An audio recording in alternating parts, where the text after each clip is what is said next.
Welcome to the new episode of Home Visit with Tyler Siskey The Associates. Excited to be back. We're monstered up, ready to go today. We're taping in late afternoon Monday. Been a busy, busy day. Added another SEC school to Quick U today, so it's already been a great day. But we're going to talk to you a little bit about the NFL draft, which occurred this past weekend. We'll kind of recap that, everything that went on. I want to talk about some NCAA rule changes. And then, of course, we got more NIL drama. I do want to warn everybody. I have been notified by some buddies that I say the words okay on here a lot. I'm hot. I'm ready to go. I got some juice today. So if you're playing the drinking game that every time I say okay, that you have to take another drink, you better go get you a couple more beers because it's going to be a long episode when it comes to me saying okay. Make sure you don't drive after you listen if you're playing a drinking game because we're fixing to get with it. All right, let's talk a little bit about the draft recap. Trayvon Walker, I guess, solved all the mysteries, became the number one pick in the draft from Georgia. Was very good player. I mean, he is a good player. He really made the pick during the combine and really worked out, did well, ran well, big guy, long, and a good player. So, I mean, he shot up the draft boards as high as you could shoot, all the way to number one. So, congrats to him. That was a great pick for them. I guess what they needed. Heard on Thursday, right before the draft, that there was some, and I heard this from about as good of a source as you could get, that he was really there was some indecision going on late into the draft, going up, leading into the draft, whether they were going to take him or Evan Neal, but they decided to go. And then, of course, they got to come out and say, oh, there was no indecision. We knew where we were going the whole time. So I don't believe that. I do think there was some indecision. I know that the coaches wanted offensive line, front office wanted uh, Trayvon Walker, and the front office won. So that's where he goes. And as soon as it gets started, here we go. And to me, and I tweeted this out Thursday night during the draft, so hopefully you follow along a little bit. But I thought the Giants probably did about as good of a job at 5-7 as humanly possible. You know, they got Kayvon Thibodeau with 5. They go get Evan Neal with a 7th pick in the draft. And guys, arguably, you could sit here and say that they got the best offensive player and the best defensive player in the draft at 5-7. At the end of the day, you were going into the draft for weeks and weeks and weeks. I don't think there's any question about Kayvon Thibodeau as far as what kind of talent he is.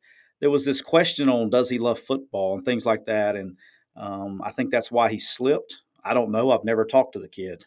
I've never been around him. I guess he's not a kid anymore, but he's a baller. I can tell you that. So they got 2 great picks, and Evan Neal. I don't know why in the world he would fall. The dude can play, but he did fall late, and for whatever reason, I have no idea. But they probably got 2 Pro Bowl guys as long as they can stay healthy and go at 5-7. And I don't know if you could do it any better than that. One of my favorite things about the first round, you know, we talked about the Giants, but the Ravens sat there with the 14th and 25th pick. And we talked about this, about watching the tape and all that stuff. We went on and on about that in the last couple of weeks leading up in the draft. And they basically said to the hell with a combine because they go and they take Kyle Hamilton with a 14th pick, which is a safety out of Notre Dame. And he was widely regarded as one of the top DBs, if not the top DB, and by far the best safety prospect in the draft. But he goes and he runs a 4.59 at the combine. Everybody's like, oh, he's slow. Guys, look, 2 things. And this is where coaching and personnel worlds collide. And, you know, a lot of these picks, the front office has control of what goes on. The coaches are more suggesting because a lot of times the front office stays in place with coaching changes.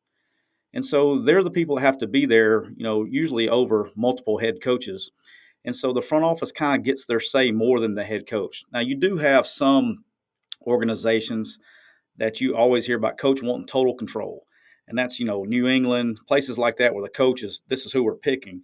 But those aren't very many organizations that do that. So it was very unusual I was really surprised at what they did. And you can tell that the coach had at the Ravens, so Harbaugh has a ton of influence in what goes on with Baltimore's front office because from a coaching standpoint, a guy that runs a 4.59, okay, you can go look at all these other numbers and say, yeah, he's not as fast as the other guy.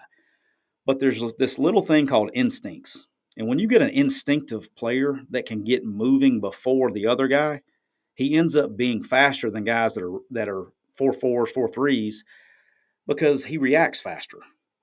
So he knows what's going on and he can move. And so these instinctive players, like you look at, the Honey Badger, Matthew, whatever, Tyrann Mathieu, he is unbelievable because he's the most instinctive player there is out there. I mean, that's why he's not a blazer. He's just extremely instinctive, and you can move faster because your reaction time, you can react and know what's going on before the other guy. And that's why instincts are so important. And coaches pick that up more than front office people. And so that's where you see the two worlds collide right there. And then the last one, which was my favorite one, and we talked about him on the podcast last week before, was Tyler Linderbaum. He was getting shot down. This guy is by far the best inside prospect, offensive line prospect in the draft, guaranteed Pro Bowler, but he gets docked probably from a top 10 pick all the way to pick number 25 because he has short arms. Center, you can get away with it a little bit, but on top of that, it's not like he was playing, NAIA football. This guy was playing in the Big Ten that's O-line, D-line heaven. So he dominated big competition with shorter arms for a long time. The problem would already shown up. If the short arms were a problem with the talent and the people that he plays against, it would have already shown up. And some guys are just built like that. So congrats to them, what they did. And another thing they did is they had a ton through trading back and things. I think they had like 6 picks in the 4th round, and they're really able to stack the roster. And so I was really impressed with what they did in the draft overall. All right, we'll go ahead and talk about the quarterback situation. I probably should have led with this, but I buried it down here in the middle of everything. So to act like I really wanted to talk about some other things. The Steelers taking Kenny Pickett with the 20th pick was a telltale sign for me. I've talked about him the whole time. I thought it was a first-round quarterback. I've never wavered off that. More importantly, it's who took him. So they share the same facility. If he was available for the Steelers at pick 20, which he was, and they didn't take him, that would have thrown up some red flags for me if I was with another team, because you see the guy every day. You know exactly what he's about. He's in your town. You're not hiding anything. By them taking him over every other quarterback, that tells me a lot. So I'm very excited to see where he goes because they definitely believe in him. They know more about him than any other team probably combined, and very excited for that to happen for him. But that really said something to me, considering they share the same building in the same town. They know everything about the kid. You know what's going on, and you still make the pick with all those other guys on the board. And then we get to the other quarterbacks. I am so glad there is still hope in the NFL draft. I was very concerned that we were not watching film.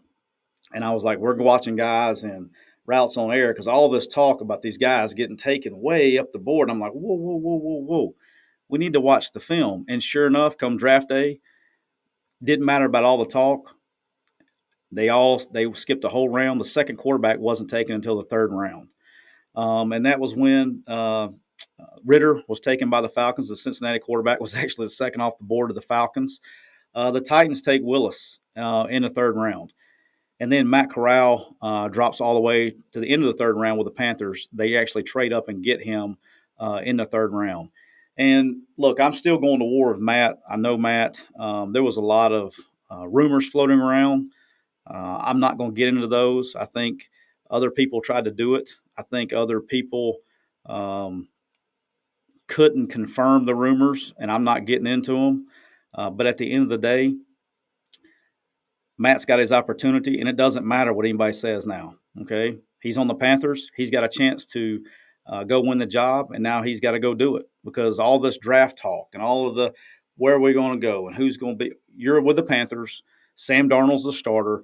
You have to go take his job. That's the end of the day. That's what it's about from here on out because the rest of the stuff doesn't matter. He's extremely talented. I like his chances. I think he's going to do a good job because I think they believed in him enough to take him. And if you go back and watch his pro day, Matt Rule is standing right behind his ear the entire time. So there was no question about were they interested. They had the entire organization there, and Matt Rule was standing right behind him. I think that's a great fit for Corral.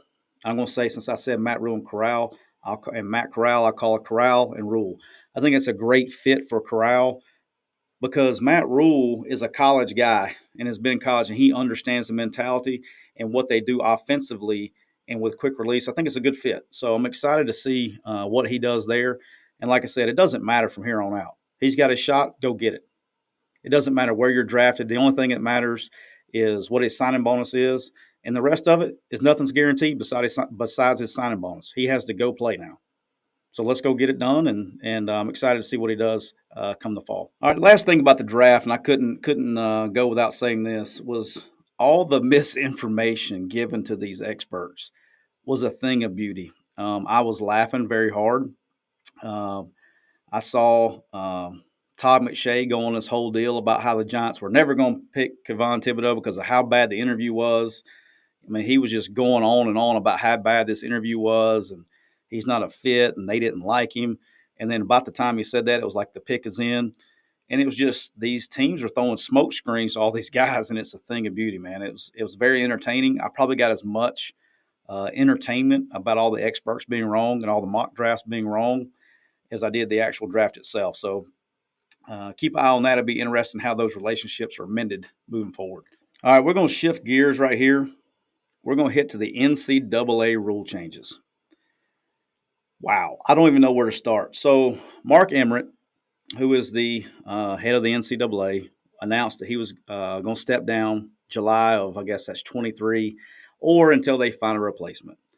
But on his way out, before he goes, he has formed the NCAA Transformation Committee that's made up of him and an executive group of university presidents.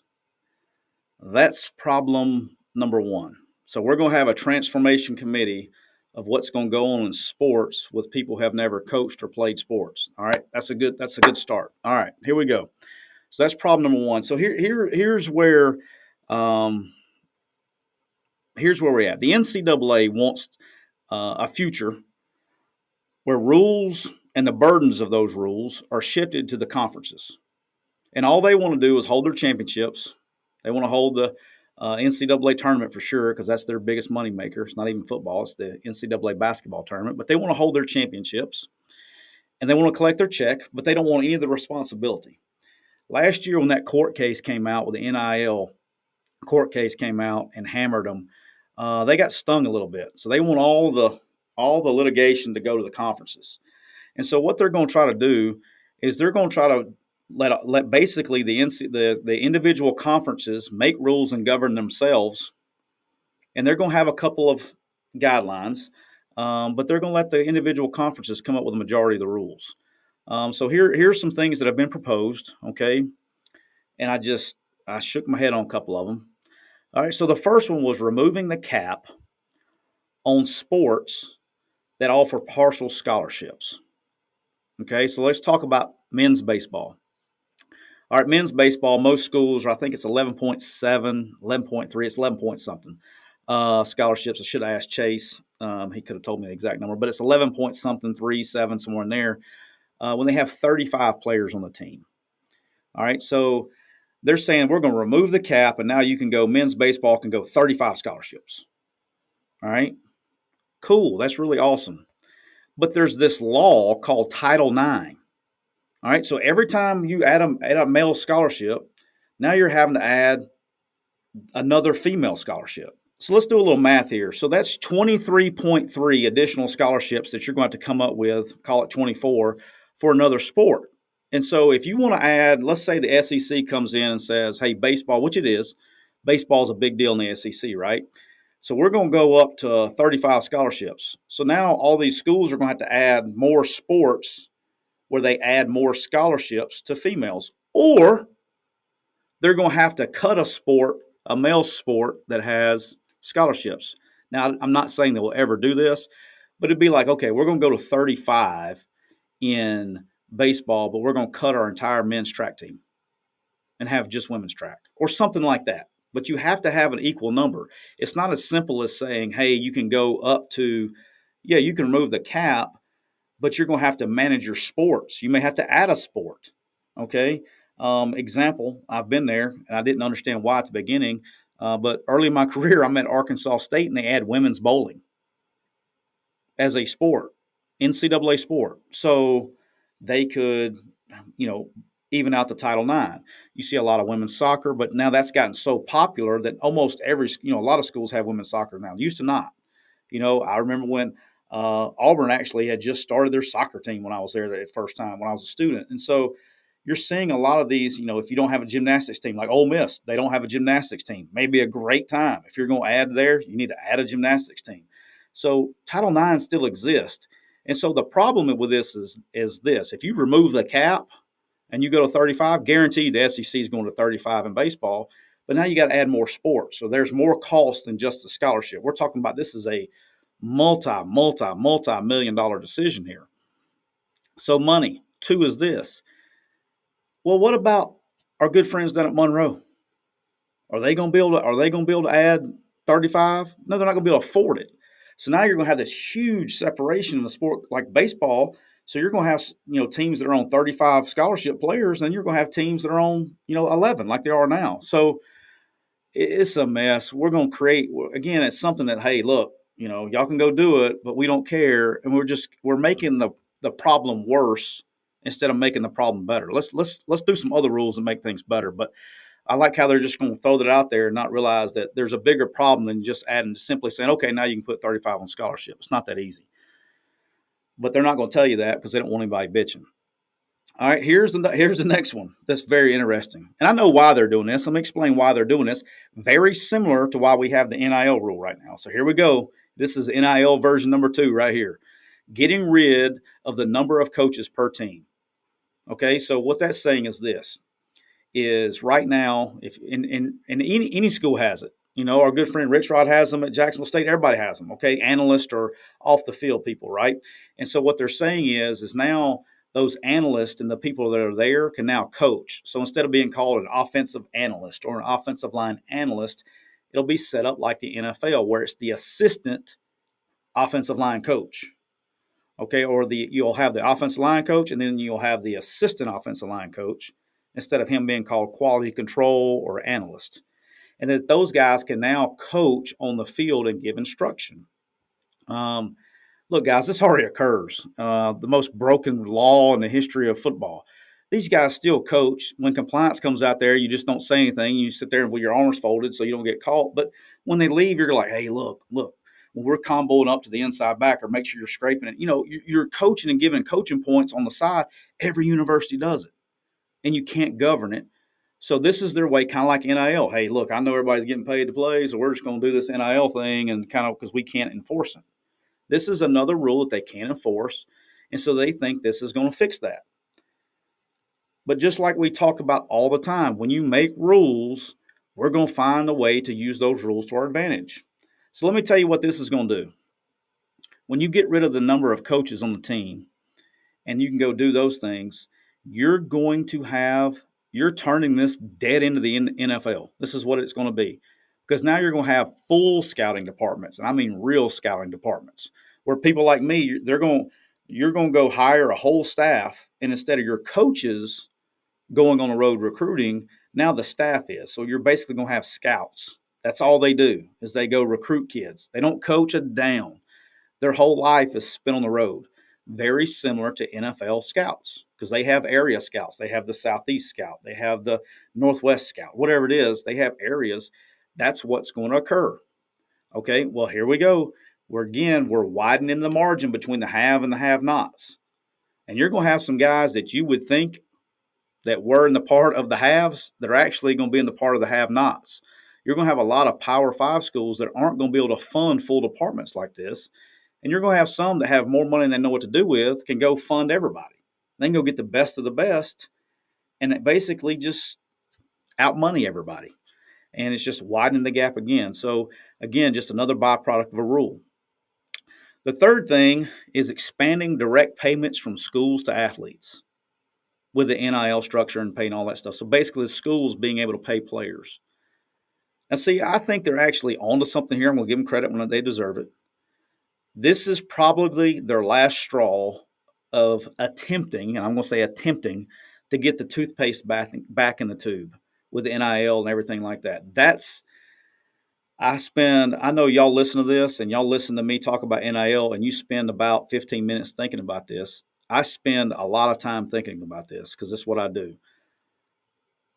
The only way that we're ever going to attempt to regulate this is we have to allow the schools to pay the players.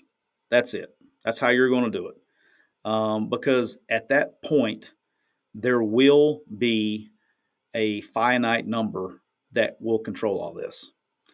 You're not going to have if you say because the SEC schools are going to get their SEC money and that's what it is in the school. But as long as right now it's who's got the biggest booster that's willing to give the most money, and if you look at Elon Musk, the dude's got more money. Saw an interesting fact. He's got more money. He could literally buy every single professional sports franchise and still have $22 billion left. You got, and if he wants to, like he just went and bought Twitter because he wanted to, you're going to have boosters. If they want to, they're just going to go buy players. And the cap is never going to end because it's, who's got the biggest wallet contest. But the only way to put a cap on this and to control it before it gets out of control, it's already out of control. But any way to limit it is to allow the schools a direct payment from the schools to the players. And that way you can say, okay, almost like they did for cost of attendance, which is the first attempt at this, but raise the money. I was so excited that they got cost of attendance because I do think, or a stipend, because I do believe players need to be paid. I do. I'm a believer. But let's get it under control a little bit because you got players, recruits that haven't played a down of football. They're getting paid more than these guys that just got drafted on Thursday and Friday. I think that's a little bit asinine, and it's not a sustainable model. So those three rules that I just said right there, the NCAA is basically going to allow the conferences to decide on those. All right. Now, the two rules that they're going to try to do make it uniform is they're going to reconfigure the recruiting calendar to where it's basically you have a quiet period, you have an evaluation period, you have a dead period, and you have a contact period. Okay, well, they want to reconfigure this thing to where it's basically a recruiting period and a dead period. There's just going to be two periods. And that sounds great. And that's awesome. But again, it can't be that simple because if you want to go out in the spring, and if you call that a recruiting period, now you're doing home visits in the spring, and they're trying to do this to alleviate some of the travel and the wear and tear, like we talked about with coaches burnout last week, and that's awesome.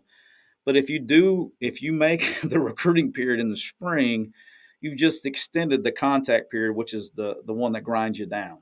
All right, so there's got to be there's got to be a little bit more defined than just saying, hey, we're recruiting and we're not recruiting. As dumb as it is with a quiet period and evaluation period, yeah, there's too many names, but at the end of the day, you got to be careful in what you limit the guys on, because if you make a rule where it's all go and it's stop, when it's all go, it's all go. And there's going to be more times during the year that you're going to be wanting to go all go than normal. And so you're basically extending the period, wearing more coaches down. So that probably needs to be thought about a little bit more than just saying yes or no. And you better make sure and you better think it out. So if anybody at the NCAA is listening, please think it out, because this is something, how you do that one's going to change. Coaches are going to stretch that one too. And then the last one that they're going to do is try to do closed periods in the transfer portal. I think it's a great idea. You're not going to get any blowback on that one. Great idea. Do it. I do, like I've said the whole time, I think there needs to be one at the end of the first semester, into the second semester. That's it. Those are your two periods. And if you're going to transfer, you need to be able to transfer, go in. You have that month of May, most schools, or a couple of weeks in May off, where you have a chance to go do what you need to do and go enroll and get ready for the summer. And if you're a football player, you get with your new team and go, and you can do it again at the end of the season and go through spring ball. But those need to be the two periods, period, and close it up, because it's just insane right now. Before we get into NIL, I want to bring a quick message from Cooper Chevrolet. Due to inventory shortages nationwide, the trend is now to pre-order your next new vehicle. Cooper Chevrolet Buick in Anniston is here to help with our new custom ordering service. Get the best pricing, the quickest availability, and save money by getting the exact trim and options you want. To learn more, visit cooperorder.com and find out why it's in your advantage to custom order your next new Chevy or Buick. That's cooperorder.com or call Cooper Chevy at 256 236 4481. All right. I guess we need to transfer the, no pun intended, the transfer portal over to the NIL this week in NIL. It's every single week something occurs crazy in NIL that it just ups it and takes it to the next level. Last week we talked about John Ruiz and Life Wallet, what they're doing in Miami, which is unbelievable. I mean, they're going to win. I'm just telling everybody right now, they're going to win. It's just a matter of time. They got resources and coaches and recruiters. It's a matter of time. And sure enough, I think it was either Wednesday, Thursday, Friday, I don't know, after we taped, we had basically a Twitter war of contract disputes and holdouts with Isaiah Wong, who is the best basketball player on Miami's basketball team.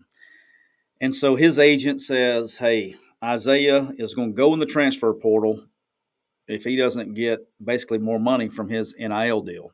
I mean, this is on social media.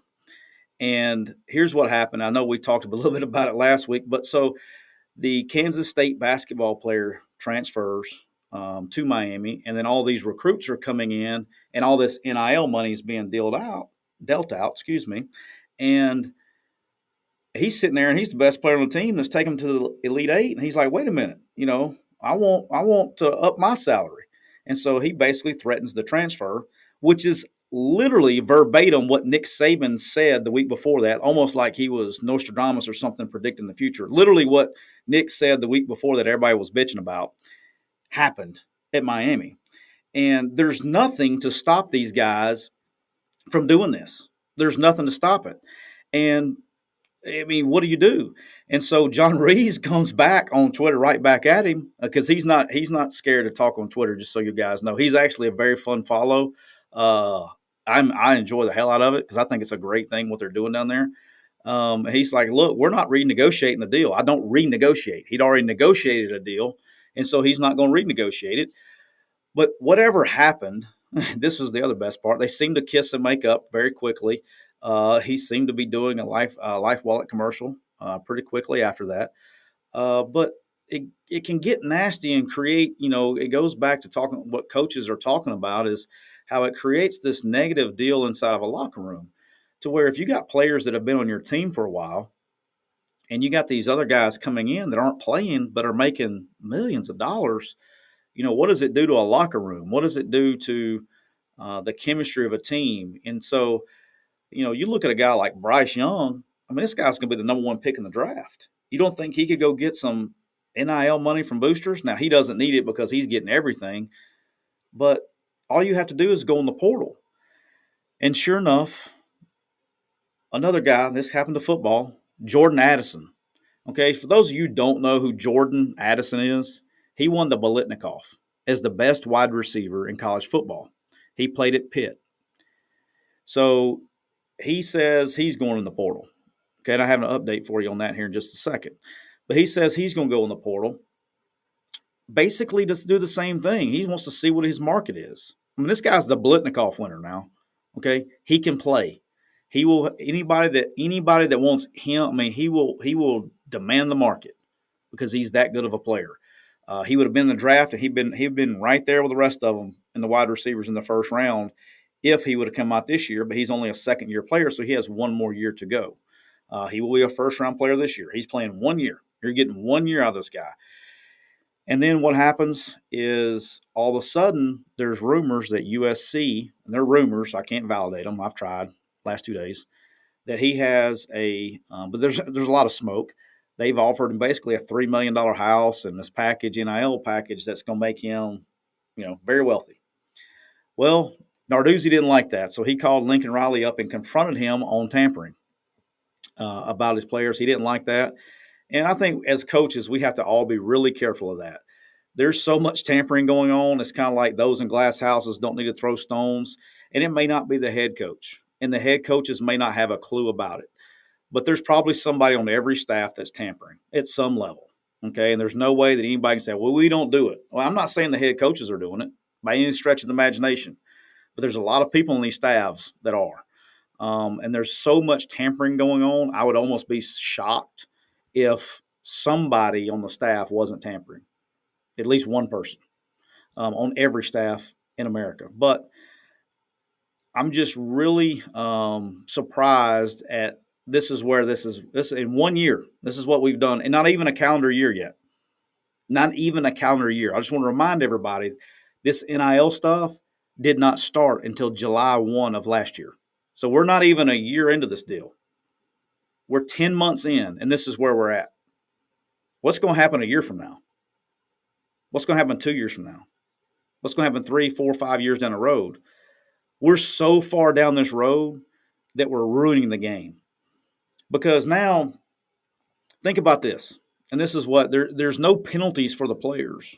There's no, and this is what I was referring to with what Mike Leach was talking about the other day, is a player can just say, you know what, I'm not making enough money. I'm leaving, to where I can go leave and go get more money. Well, that's cool. But when coaches do that, and coaches do it all the time too. So I'm not saying, let's talk about the coaching market, which is what everybody compares us to. But coaches have buyouts, and they have to pay all this money back to the schools. Players don't have buyouts, and so it's a free market, man. They're in and out, and there's no penalty for a contract. Essentially, is what you're signing. And so that makes for, and the NFL has it. That's why they have restricted free agents. They have regular free agents. And when you're under contract, you're under contract. But in sports, it doesn't work like that, or it creates a cluster. And so when the rules are like that, you're going to have tampering. It's not going to quit because there's so much pressure for these coaches to win. Because if they don't win, they get fired. Right here, evidence of it. Okay, if you don't win, you're going to get fired. So if you're saying, hey, you're telling me I can go talk to a high school coach and get this guy to come play for us so we don't get fired? Okay, sign me up for that shit. Sign me up. We'll go get the best players out there. Sign me up. Oh, by the way, and we can pay them? Oh, I'm making some phone calls. Sign me up. Let's go get them. And so we've created this environment to where, hey, don't tamper, but look, you're going to get fired if you don't win. I'm going to win. I choose success.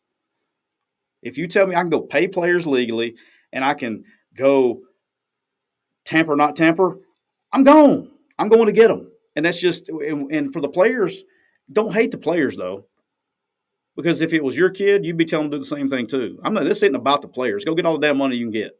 While the rules where they are, go get every damn dime you can get. Every dime. Because there was the draft. Everybody saw the draft this weekend, right? How many players that you thought were great college players didn't get drafted? A bunch. We had one right here in Oxford that was a 5-star. Didn't get drafted. Okay? Didn't get drafted. He's probably going to get $50,000 and an opportunity to go play somewhere. Get every dime you can get while you can get it. And if there's any player listening to this, and I've said this before, I'll say it again.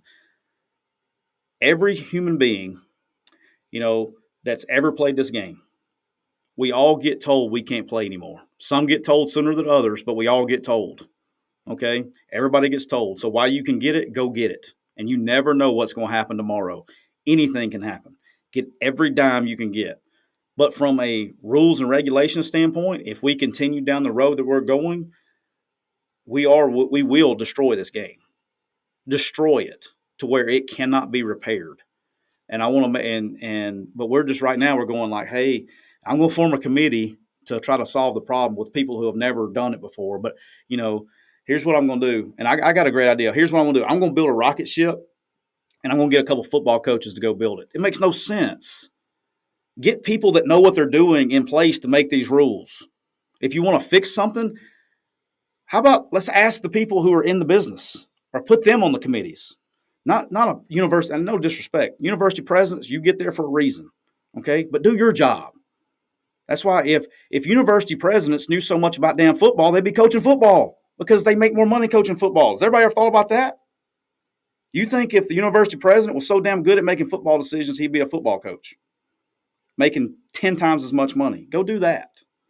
But they're ruining the game. Hopefully they get it under control.